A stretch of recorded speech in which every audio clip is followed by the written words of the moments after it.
Por la señal de la Santa Cruz de nuestros enemigos, líbranos, Señor Dios nuestro. En el nombre del Padre, y del Hijo, y del Espíritu Santo. Amén. Señor mío y Dios mío, creo firmemente que estás aquí, que me ves, que me oyes. Te adoro con profunda reverencia. Te pido perdón de mis pecados y gracia para hacer con fruto este rato de oración. Madre mía Inmaculada, San José mi Padre y Señor, Ángel de mi guarda, intercedan por mí. Hay muchas representaciones de Dios al principio de la creación, al principio de los tiempos, cuando crea el cosmos, que separa la luz de las tinieblas.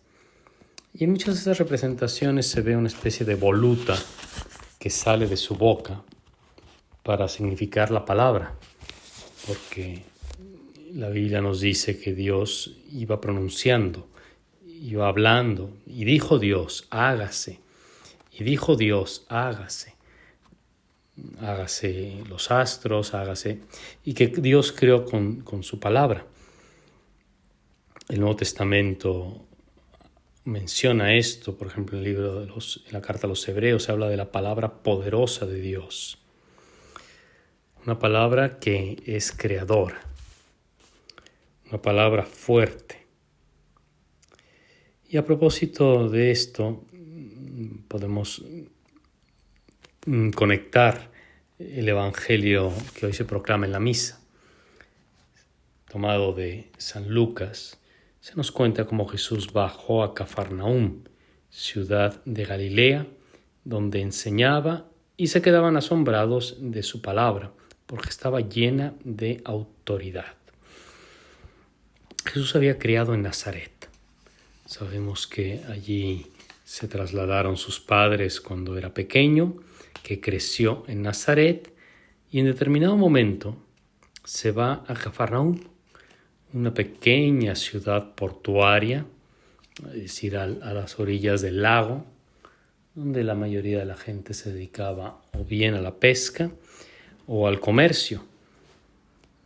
Como era una ciudad con, digamos, derecho de aduana, probablemente San Mateo debe haber sido uno de estos aduaneros que recogía los impuestos. Y Jesús se trasladó a Cafarnaúm, donde precisamente porque era lugar comercial, había gente de distintas ciudades, también no judíos. Era una ciudad, guardadas las proporciones, un poco más cosmopolita. O sea que la gente estaba acostumbrada a ver personas venidas de otros lados, extranjeros. No eran personas fácilmente impresionables. Y sin embargo, se impresionan, se asombran, se maravillan ante la enseñanza de Jesús, porque su palabra estaba llena de autoridad. El texto griego habla de exousia, una autoridad como quien dice las cosas como una sentencia, como un juez cuando dice las cosas y su palabra se ha de cumplir, o como un rey cuando dice una frase, un deseo, un mandato y se ha de cumplir. El Evangelio de hoy nos dice que esta palabra está como corroborada por la fuerza que tiene cuando Jesús expulsa a los demonios. Es una feliz coincidencia que hoy se celebre también la memoria de San Gregorio Magno, este papa que con razón es llamado Magno, porque en los momentos en los cuales en Roma pues prácticamente las familias de los gobernantes, las familias patricias, que así se llamaban, abandonaron Roma, pues como autoridad en la ciudad quedó prácticamente el Papa nada más. Y no tuvo dudas el Papa, ¿no? de hacerse para adelante, de hacerse fuerte. Bien, pues este Papa tiene distintos textos y alguno de ellos es uno que se llama la Regla Pastoral, que está dirigida pues prácticamente a obispos, ¿no? Haciéndoles notar que son sucesores de los apóstoles, y dedica algún apartado a hablar de la predicación.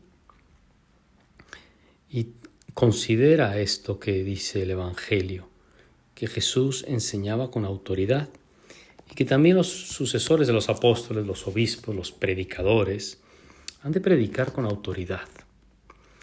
Que esta autoridad te viene por el testimonio de la vida, por la rectitud con la que has de vivir.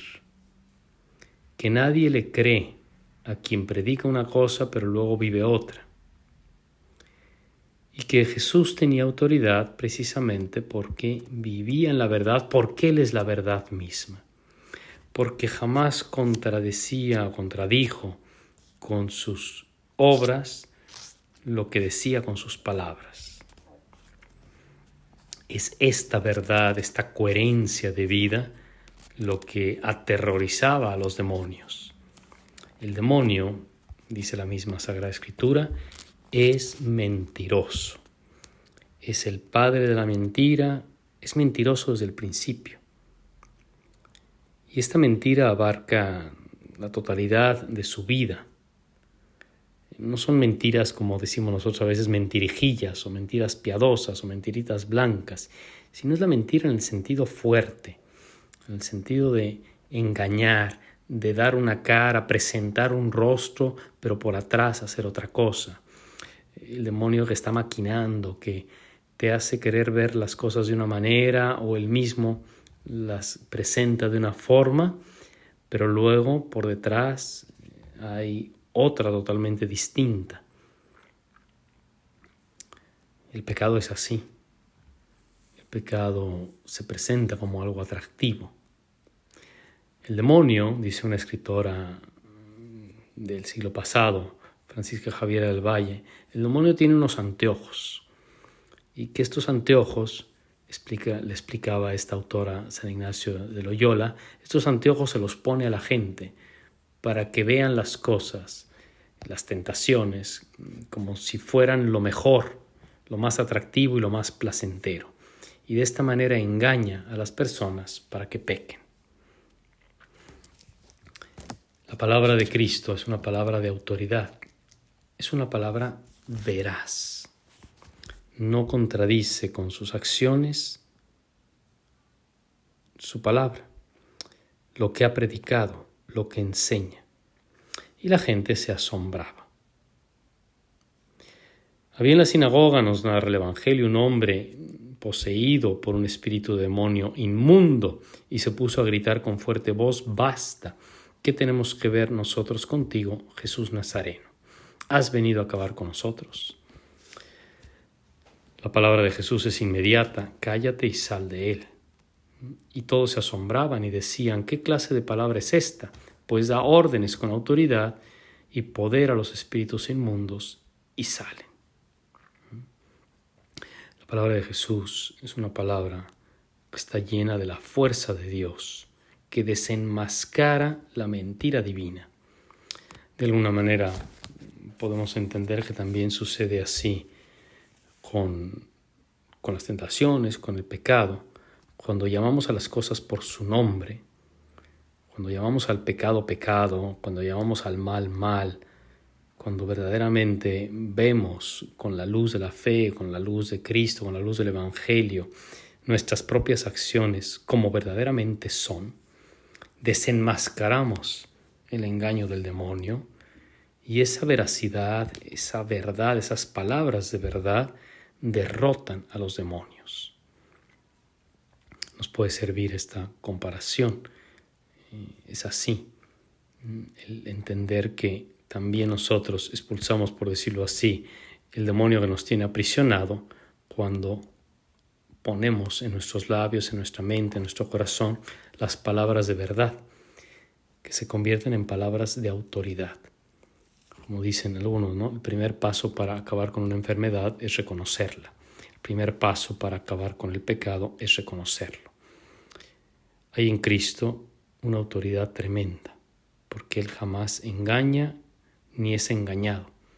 Vayamos a Él y pidámosle también con sencillez de corazón que nos muestre la verdad de nuestro propio corazón, quiénes somos realmente, y de esa manera no andremos en engaño y evitaremos también caer en la tentación. Te doy gracias, Dios mío, por los buenos propósitos, afectos e inspiraciones que me has comunicado en este rato de oración. Te pido ayuda para ponerlos por obra. Madre mía Inmaculada, San José mi Padre y Señor, Ángel de mi guarda, intercedan por mí.